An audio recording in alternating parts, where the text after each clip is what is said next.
नमस्कार। इस वीडियो में मैं 4 महावाक्यों में से सबसे प्रसिद्ध महावाक्य यानी अहम ब्रह्मास्मि पर बात करूंगा। वास्तव में अहम ब्रह्मास्मि एक पूरा वाक्य नहीं है। यह बृहदारण्यक उपनिषद के पहले अध्याय और चौथे खंड के एक वाक्य का भाग है। यह खंड ब्रह्मांड की उत्पत्ति की व्याख्या करता है। बृहदारण्यक उपनिषद यजुर्वेद का भाग है। यह भगवान शंकराचार्य के 10 सिद्धांत उपनिषदों में सबसे बड़ा और गहन माना जाता है। अहम ब्रह्मास्मि का अर्थ है मैं ब्रह्म हूँ। लेकिन ये शब्द कौन कह रहा है और इसका अर्थ क्या है? उपनिषद को पढ़कर और जिस संदर्भ में इसका उपयोग किया गया है उसे समझकर हम इस महावाक्य के अर्थ को बेहतर ढंग से समझ सकते हैं। इस वीडियो में मैं केवल उस अध्याय का एक छोटा सा हिस्सा समझाऊंगा जिसमें अहम ब्रह्मास्मि का उल्लेख है। लेकिन स्पष्टता के लिए बृहदारण्यक उपनिषद बहुत विशाल है। इसमें कई गहन विचार हैं जिनके बारे में एक वीडियो में समझाना संभव नहीं है। आइए अब इस महावाक्य के रहस्य को समझें।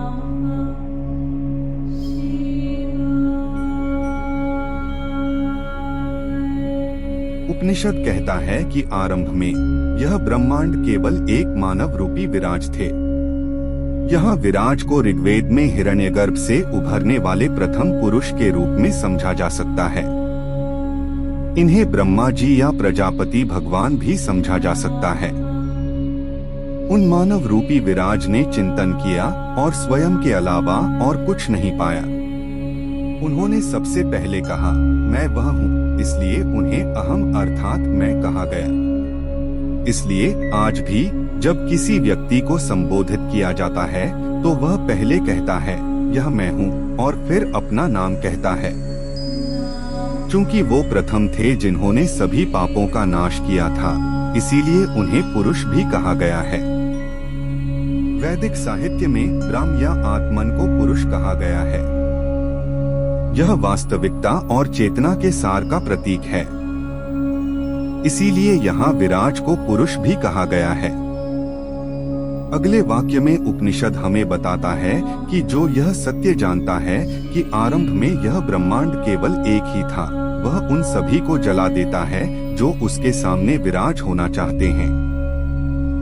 इसका तात्पर्य है कि एक साक्षात्कार प्राप्त व्यक्ति अपनी समझ और उपस्थिति के माध्यम से उन अन्य लोगों की अज्ञानता या गलत धारणाओं को दूर कर देता है जो उसी सत्य की खोज में हैं।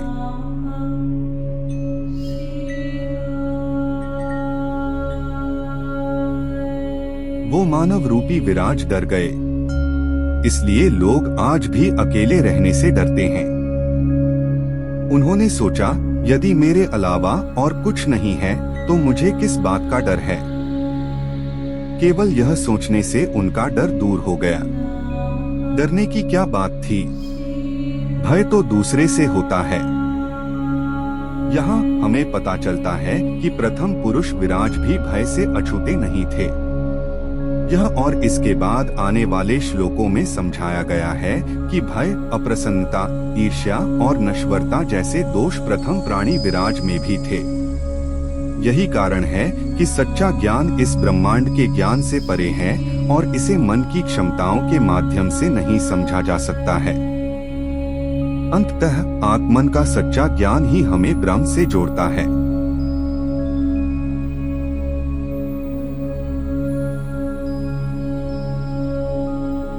वह खुश नहीं थे, इसलिए लोग अभी भी अकेले रहकर खुश नहीं होते। उनको एक साथी की इच्छा हुई। वह उतने बड़े हो गए जितना एक पुरुष और उसकी पत्नी एक दूसरे को गले लगाते हुए होते हैं। उन्होंने इस शरीर को 2 भागों में बांट दिया। उससे पति पत्नी उत्पन्न हुए। इसलिए याज्ञवल्क्य कहते हैं पुरुष का शरीर स्वयं का आधा भाग है, जैसे मटर के 2 हिस्सों में से एक। इसका दूसरा भाग पत्नी है। उन दोनों ने मानव जाति का सृजन किया।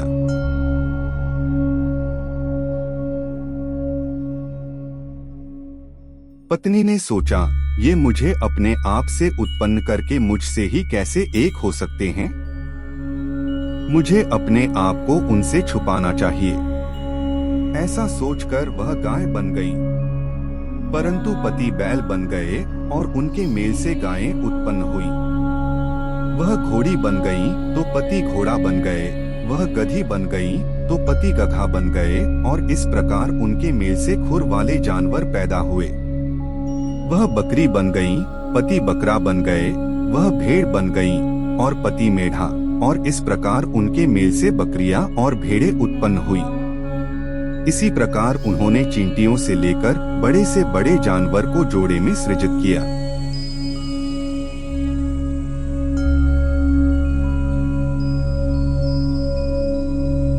वह जानते थे कि मैं ही सृष्टि हूँ, क्योंकि यह सब कुछ मैंने ही सृजित किया है, इसलिए उन्हें सृष्टि भी कहा गया है। जो इस बात को समझता है वह विराज की इस रचना में स्वयं निर्माता बन जाता है।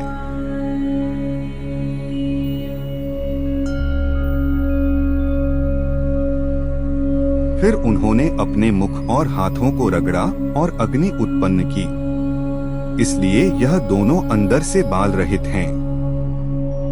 जब कोई भिन्न भिन्न देवताओं को इस अग्नि से आहुति देता है तो वह सब एक ही को जाती हैं, क्योंकि सभी देवता एक ही से निर्मित हैं। इसके बाद उन्होंने बीज से वो जो तरल और सोम है उसे उत्पन्न किया। यह ब्रह्मांड वास्तव में इन्हीं दो से बना है, सोम और अग्नि। सोम अन्न है और अग्नि उस अन्न की भक्षक है। विराज की महारचना यह है कि उन्होंने देवताओं को बनाया जो उनसे भी श्रेष्ठ हैं, क्योंकि उन्होंने स्वयं नश्वर होते हुए भी अमर देवताओं की रचना की, इसलिए वह एक महान सृजक हैं। जो उन्हें इस प्रकार जानता है वह विराज की इस महासृष्टि में उन्हीं के समान सृजक बन जाता है।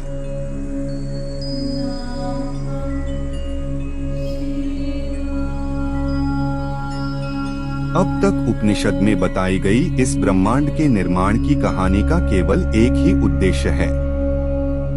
यह दर्शाता है कि यह संपूर्ण ब्रह्मांड एक ही इकाई से आया है, जिसे विभिन्न नामों से जाना जाता है।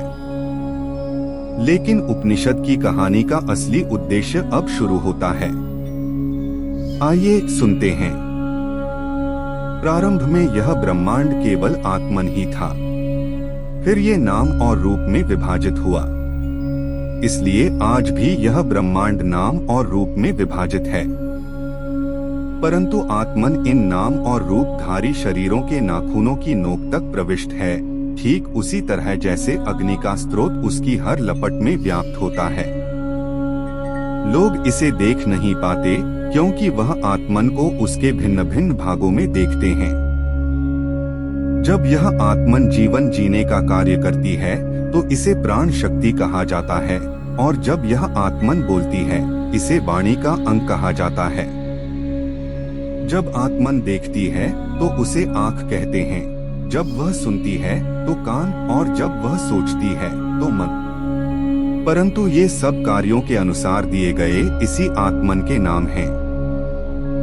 जो प्रत्येक भाग पर एक एक करके ध्यान करता है वह इसको नहीं जानता, क्योंकि प्रत्येक भाग इस समग्रता का अधूरा पक्ष है।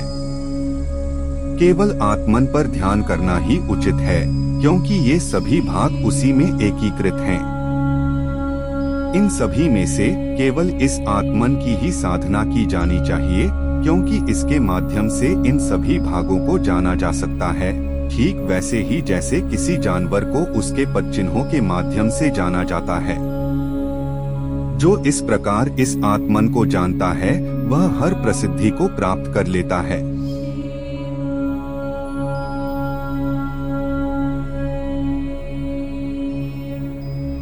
यह आत्मन संतान से, धन से एवं अन्य सभी वस्तुओं से अधिक प्रिय है।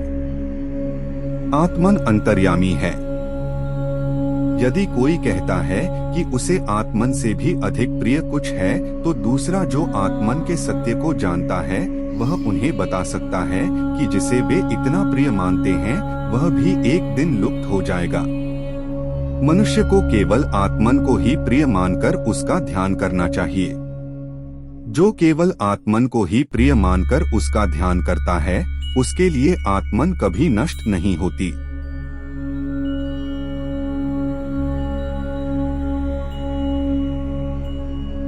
लोग कहते हैं कि ब्रह्म ज्ञान के द्वारा हम सब बन सकते हैं, पर क्या था वह ज्ञान जिसे जानने से ब्रह्म सब बन गया?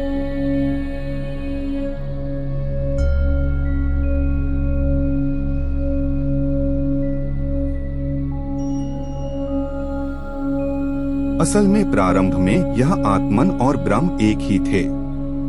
जब आत्मन ने अहम ब्रह्मास्मि अर्थात मैं ब्रह्म हूँ समझ लिया, तब वह सब बन गई। यहाँ उपनिषद यह बता रहा है कि आत्मन तब सब कुछ बनी जब उसने जाना कि वही ब्रह्म है। यही वो ज्ञान है जिससे सब बना जा सकता है। परंतु क्या यह ज्ञान कोई भी पा सकता है?